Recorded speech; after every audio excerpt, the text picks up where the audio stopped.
Welcome. Small Things Forgotten is a small podcast about archaeology. The small parts. The people and places that even archaeologists might not remember, although once you mention it, they might recall it. Archaeology is about remembering at its most basic definition. To remember. To put the pieces back together. Fratta, Polesine is a small town in the north of Italy. You have to zoom in on Google Maps to get a good look at where it is. It's relatively easy to reach by car, but depending on where you start, it can take multiple trains, with a final change in Rovigo. Once you're off the train, you're in for a walk to get into town. So why would I search out such a remote place? Because it's the site of Fratta, a major hub of craft manufacturing back in the Bronze Age, and the oldest known site for making glass in Europe. So, imagine we're walking down a rural village road in a small town in Italy. It's a nice day, and there's a little stream and farm fields on our left. If we stick to that side of the road, we'll be in the shade of the willow trees. We'll take our time. So, why here? We're in what was once the delta of the Po River Valley, and it's a great place for trade connections with both Northern Europe, the Eastern Mediterranean, the Adriatic, and the rest of Italy. In the Bronze Age, there is evidence for long-distance trade with the rest of the world. In the museum, there are pieces of ostrich shell from Africa that were being made into beads. There's also ivory that came from Africa, and Mycenaean pottery. It was a rich place with stuff coming from everywhere. If you look on the map today, we're actually pretty far inland. But during the Bronze Age, we would be just south of the Po River, and the Adriatic coast was only 38 kilometers, a little over 23 miles away. In addition to having an excellent location for trade, the Po River Delta has rich agricultural land that supported large Bronze Age villages, about a few hundred people. The site shows that there was considerable wealth from long-distance trade. And in addition to the imported luxury items, Fratta also manufactured and exported metalwork and glass beads, and possibly the basic materials for manufacturing glass to other places, so they could make their own glass products. For about 200 years, Fratta flourished as a trade and manufacturing center for elite goods, yet in a society apparently without social stratification. The goods in metal, glass, ivory, amber, and other elite materials required specialized knowledge, and in the case of the glass, the ability to adapt technology. The analysis of the glass found here changed long-held views about the manufacture and trade in glass. Previously, it was believed that glass was manufactured only in the Middle East, but Fratta proved that not only was glass produced elsewhere, but it has a special fascination because the glass here was manufactured using a formula not found elsewhere in the world. So in the Bronze Age, glass was a new technology. It's beautiful, but it's made from some of the most common elements: sand and ashes. Archaeological excavations have uncovered an area of 640 by 175 meters. But by 1976, it covered over 1,000 square meters. They excavated workshops, houses, and a necropolis. They found locally made hand-built pottery and metalworking with over 70 molds. There were crucibles, axes, tools, and jewelry. They even have a hammer on display in the museum. You got to respect a museum that puts hammers on display. There were also objects made of horn, antler, amber, and bone. They found piles of amber here. But it was something else that was imported. In this case, the area around the Baltic Sea. But the most important find was the glass bead production. There were all kinds: opaque, transparent, in colors, and some with surface decoration. Sestieri, the author of the archaeological reports, wrote that there were thousands of beads of various sizes often with inserted strips in white on blue, red on blue, and so on. There were lumps of unused glass paste and several crucibles with the remains of glass beads covering the inner surface. They also found fragments of glass ingots. The earliest interpretation of the site was that Fratta was a center for trade with the Adriatic and the Baltic, and it was assumed they imported and adopted almost all of its technology from the more advanced cultures in Egypt and the Middle East. But after they analyzed the glass found at the site, the interpretation changed radically. So, here we are at the museum. Not what you expected after that train station, huh? Welcome to the Villa Bau. It was built in 1554 by the magnificent Signor Francesco Badoero and converted to a museum in 2009. Wait until you see inside. The museum is state-of-the-art, with well-lit displays, and it's all beautifully laid out. In Italy, we've got the early, middle, recent, and final Bronze Ages. The final Bronze Age in Italy is dated from 1200 to 800 BC and ended with the rise of the Villanovan culture. The Villanovan culture was named for an excavation at Villanova, near Bologna. The name is used for any group that had a material culture resembling the one discovered at Villanova. They cremated their dead and put their ashes in a distinctive biconical leaded urn. You'll see some of those downstairs. So, here's a bit about the origins of glass and how it's made. For a long time, it was assumed that the technology to manufacture glass originated in the Middle East, and any glass manufactured in Europe was made from imported materials, like pre-made ingots that could be remelted and then made into beads or other things. When evidence of glass manufacturing was found at Fratta, everyone assumed that the technology migrated westward without much change in how it was made.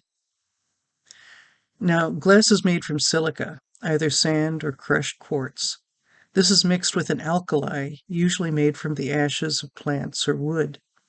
This is where the chemicals like magnesium and potassium come in. Colorants are also added. These are usually in the form of mineral oxides.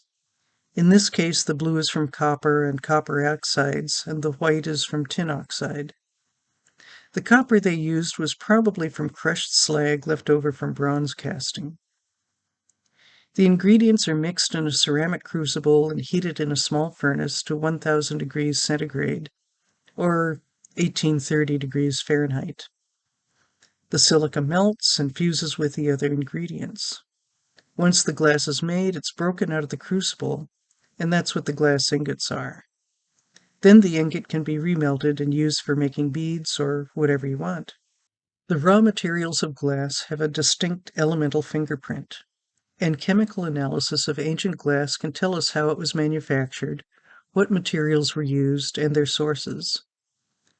Finding the sources of the raw materials can indicate whether the glass was manufactured locally or if the glass was imported. So here's a little bit of chemistry just to shed some light on the differences in types of glass. The earliest glasses were manufactured using a soda-lime silicate formula that contained high potassium and magnesium. However, analysis showed that the glass found at Fratta contained low magnesium and high potassium oxide. This raised questions about the spread of technology and whether European glass technology was adapted, imported, or if it was an entirely local innovation. Glass had been manufactured in Greece and Europe as early as the Middle Bronze Age, but before the Iron Age, finds of glass beads in Europe are rare. Glass was worked at Fratta during the 11th and 10th centuries BC. The glass found here is unlike glass found in the Middle East or the southern Italian peninsula, where no low magnesium and high potassium oxide glass has been identified. They found imported Mycenaean glass here too, and they could identify it because it had a high magnesium composition. Then there are the ingot fragments and the red and blue beads. In both cases, the pieces are colored entirely by copper and have identical compositions. The different colors are created by carefully controlling the heat and oxidation to alter the copper oxide to cuprous oxide. That changes the blue surface color to red. You do this by burying the beads in hot ashes so that they're in an oxygen-deprived atmosphere that causes the color to change. Not only that, the ingots contain twice as much copper as the finished glass beads. That means that the color was more concentrated and that they could have been using the ingots as a colorant that would have been added to plain glass rather than being used as is. The ingots also have a high silica content. Scanning electron microscopic analysis showed a glassy matrix with unreacted grains of quartz.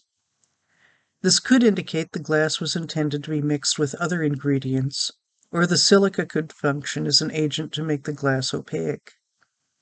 This all means that they had a highly sophisticated knowledge of the technology involved in making and coloring glass.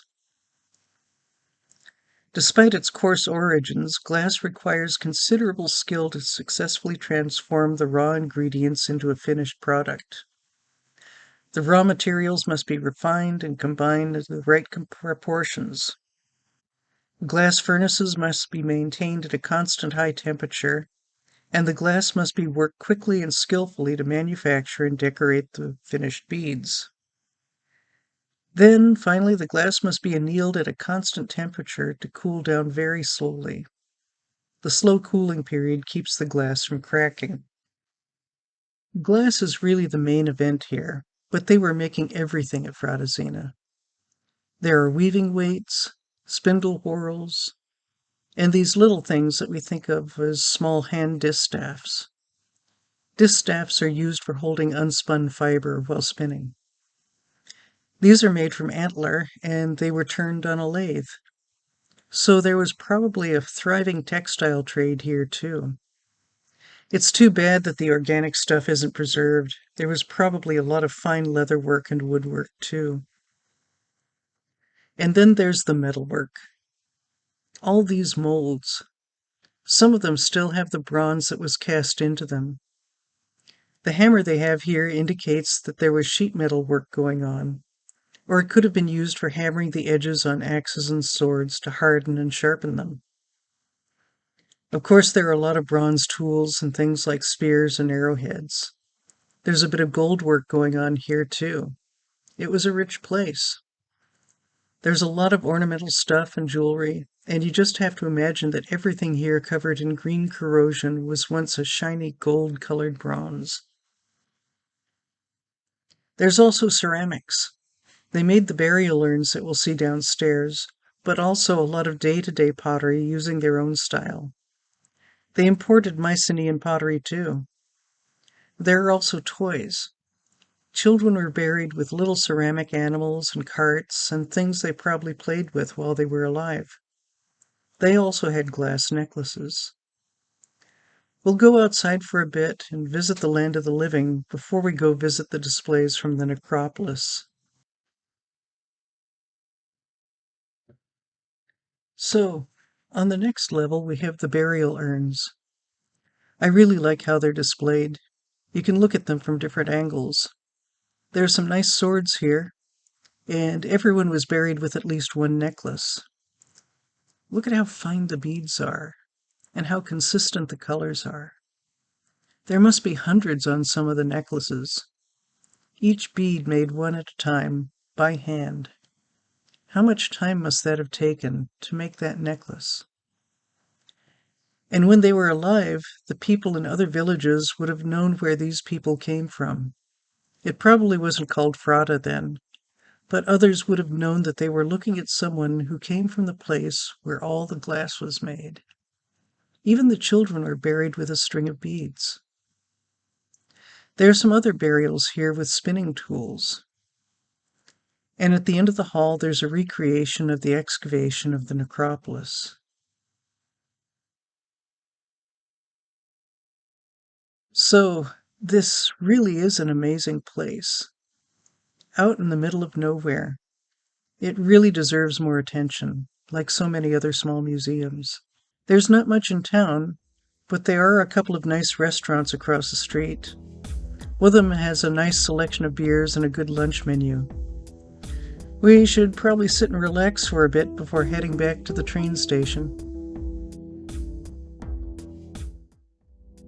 This podcast is produced without ads, and the only sponsors are those wonderful people who contribute to my Patreon.